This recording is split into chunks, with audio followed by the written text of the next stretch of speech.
Hello, this is Dylan Villalobos, and I am reporting from firetech105 on the Yellowstone fires. The Yellowstone fires of 1988 together formed the largest wildfire in the recorded history of the U.S.'s Yellowstone National Park. Starting as many smaller individual fires, the flames spread quickly out of control with increasing winds and drought, which combined into one large conflagration. This fire burned for several months. The fires almost destroyed two major visitor destinations, and on September 8, 1988, the entire park was closed to all non-emergency personnel for the first time in history. Only the arrival of cool and moist weather in the late autumn brought the fires to an end. A total of 793,880 acres, or 36% of the park, was affected by the wildfires. Thousands of firefighters fought the fires, assisted by dozens of helicopters and fixed-wing aircraft, which were used for water and fire-retardant drops. At the peak of the effort, over 9,000 firefighters were assigned to the park. With fires raging throughout the greater Yellowstone ecosystem and the other areas in the western United States, the staffing levels of the National Park Service and other land management agencies were inadequate to the situation. Over 4,000 U.S. military personnel were soon assisting the fire suppression efforts.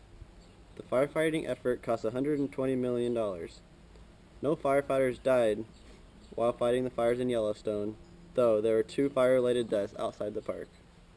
Before the late 1960s, fires were generally believed to be detrimental for parks and forests, and management policies were aimed at suppressing fires as quickly as possible.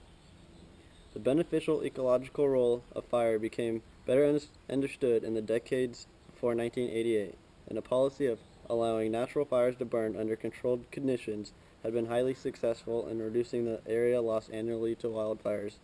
However, in 1988, Yellowstone was overdue for a large fire. In an exceptionally dry summer, the many smaller controlled fires combined into one. These fires burned discontinuously, leaping from one patch to another, leaving intervening areas untouched. Large firestorms swept through some regions, burning everything in their paths. Tens of millions of trees and countless plants were killed by the wildfires, and some regions were left looking blackened and dead. However, more than half of the affected areas were burned by ground fires, this did less damage to the hardier tree species. Not long after the fires ended, a plant and tree species quickly reestablished themselves, and natural plant regeneration has highly been successful.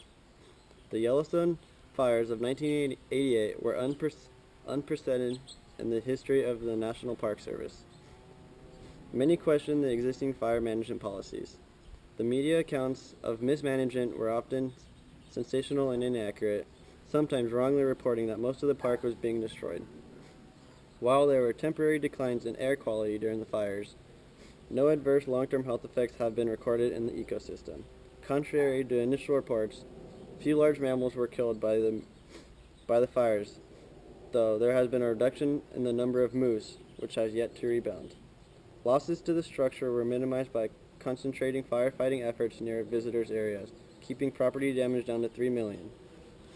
Thankfully, the fires killed no park visitors and nearly no residents. Outside the park, 2 firefighters were killed, like I said before, one by a falling tree and one while piloting a plane transporting another personnel.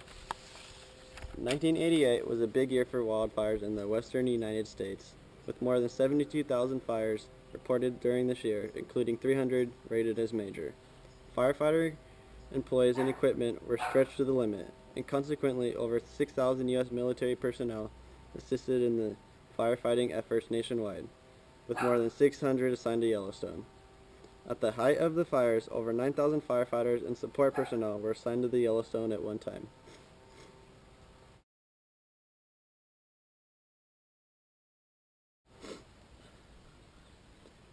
And by the time the fires finally went out, more than 25,000 had been involved in the fire suppression efforts. Crews would normally work for 2 to 3 weeks, be sent home, and then return for 1 or 2 more tours of duty. The normal workday would be as long as 14 hours. Assignments including digging fire lines, watering down buildings, clearing undergrowth near structures, and installing water pumps were assigned. Hundreds of firefighters were assigned to engine crews, as much of the firefighting effort was aimed at protecting structures. No firefighters died in the park as a result of the fires, but one firefighter had an aircraft pilot accident. A number of firefighters were treated for various injuries, with the more common complaints of being fatigue, headaches, and smoke inhalation. A few firefighters were exposed to non-noxious fumes from sulfur emissions from a geothermal area. Firefighters created 655 miles of fire line by hand and 137 miles with mechanized equipment such as bulldozers. Most of the bulldozer work was done at the North Fork fire. Some other fires were too remote or in too deep terrain for the safe operation of heavy equipment, and the bulldozers were prohibited from many areas because of the impact they have on surface features.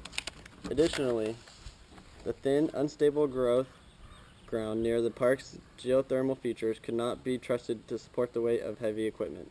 Bulldozers are rarely used on fires in U.S. national parks. Some 120 helicopters and fixed-wing aircraft were used to combat the inferno. Aircraft logged over 18,000 hours of flight time and dropped 1.4 million U.S. gallons of fire retardant and 10 million U.S. gallons of water on the fires. More than 100 fire engines were assigned to the fire. Structural fire engines were used in building complexes, where a number are stationed permanently in the urban settings. Smaller wildland fire engines suitable for movement over rough terrain were developed throughout the park. $120 million was spent fighting the fires, while structural loss was estimated at $3 million. Later analysis has shown that, aside from concentrated fire suppression efforts near major tourist facilities, the firefighting work failed to stop what was likely an unstoppable force. Thank you very much.